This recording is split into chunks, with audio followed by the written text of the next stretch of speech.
What if success isn't about talent, not about luck, not even about intelligence? What if the real difference is hidden in your daily habits? In the 7 Habits of Highly Effective People, Stephen Covey argues something powerful. True effectiveness starts from the inside and works its way outward. Not from techniques, not from personality tricks, not from quick productivity hacks, but from character, from principles, from becoming the kind of person who produces long-term results naturally. This is a journey, from private victory to public victory to renewal. And it begins deeper than most people expect. Chapter 1: Paradigms and Principles. Before Covey talks about habits, he challenges something more fundamental. He talks about paradigms. A paradigm is simply the way you see the world. It's your mental map. And here's the problem. If your map is wrong, no amount of effort will get you to the right destination. For example, if you believe I'm bad with money, you will avoid learning about money. You will avoid investing. You will avoid responsibility. And then you'll say, "See, I knew I was bad with money." Your paradigm shapes your results. Covey calls this the inside-out approach. Most people try to change their life from the outside. New job, new city, new tools, new strategies. But effectiveness starts inside. Your character, your values, your principles. Change the lens, and your behavior changes naturally. Now, with that foundation set, we move to the first 3 habits. The private victory. Chapter 2: Private Victory.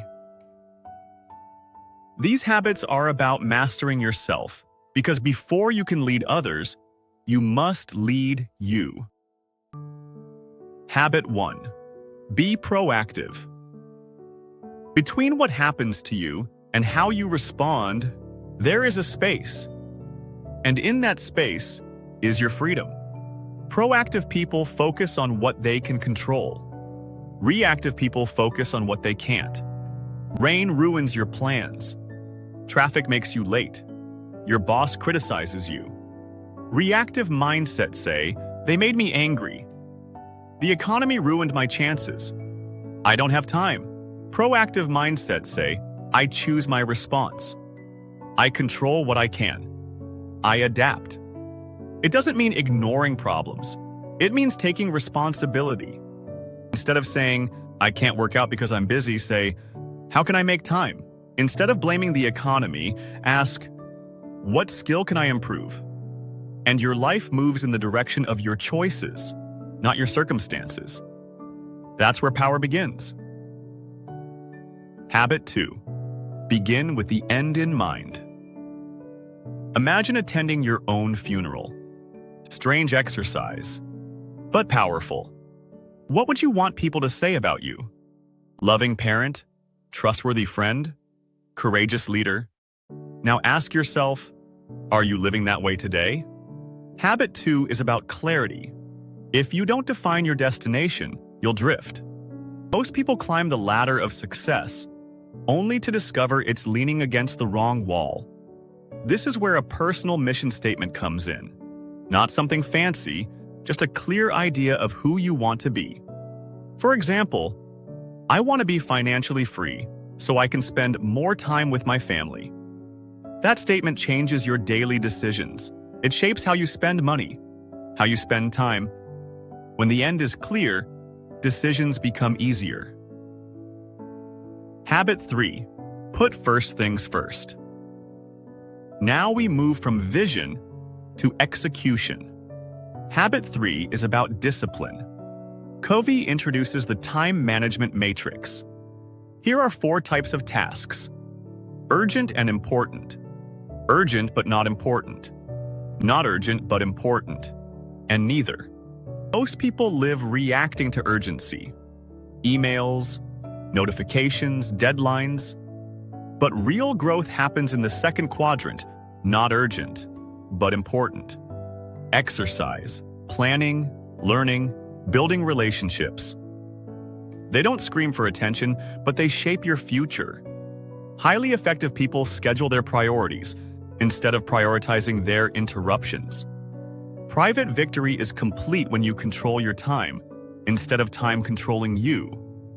Now, we move beyond self-mastery into relationships. Chapter 3: Public Victory. Success with people requires maturity, emotional strength, empathy, courage. Let's begin. Habit 4: Think win-win. Life is not a competition where someone must lose. There are 6 possible mindsets: win-lose, lose-win, lose-lose, win, win-win, win-win or no deal. Highly effective people choose win-win. For example, in negotiation, instead of squeezing every penny, you aim for long-term trust. In friendship, instead of keeping score, you build mutual growth. Win-win requires courage and consideration. It says, I value my needs, and I value yours. That mindset changes everything. Habit 5: Seek first to understand, then to be understood. Most people listen to reply. They don't listen to understand. You're talking to someone, and in your head, you're already preparing your answer. Covey calls this the biggest communication mistake. Instead, practice empathic listening. Put your own story aside. Enter theirs. If a friend says, I'm exhausted, don't jump to advice. Say, tell me more. When people feel understood, they open up. Trust rises. Only after understanding should you express your view. Diagnosis before prescription.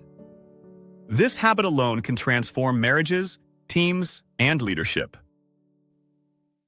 Habit 6: Synergize. Synergy means the whole is greater than the sum of its parts. It's creative cooperation. It happens when people value differences instead of fearing them. Think about a great team. One person is analytical, another is creative, another is organized. Alone, limited. Together, powerful. Synergy requires trust. It requires win-win thinking. It requires deep listening. But when it works, new ideas emerge. Better solutions appear. Conflicts turn into breakthroughs. That's maturity in action. Now we arrive at the final habit, the one that sustains all others. Chapter 4: Renewal. Now the final habit that sustains the rest. Habit 7: Sharpen the saw. Imagine cutting wood with a dull saw. You keep pushing harder. You get tired, frustrated. Someone suggests, why not sharpen the saw? You reply, I don't have time. I'm too busy cutting. That's most people. Habit 7 is about renewal. 4 dimensions. Physical, such as exercise, sleep, nutrition. Mental, such as reading, learning, thinking. Spiritual, such as values, purpose, reflection. Social, such as relationships. If you neglect these, your effectiveness declines. Sharpening the saw is not selfish. It's maintenance. It ensures the other 6 habits remain strong. The 7 habits are not quick fixes. They are a framework for life. First, master yourself. Then, build powerful relationships. Finally, renew continuously. This is not about productivity hacks. It's about becoming a principle-centered person. Because when character improves, results follow. So let me ask you, which habit do you struggle with the most? Are you reacting to life or designing it? Let me know in the comments. And if you want deeper insights from powerful books like this, subscribe. We're not chasing hacks, We're building character. One habit at a time. I'll see you in the next video.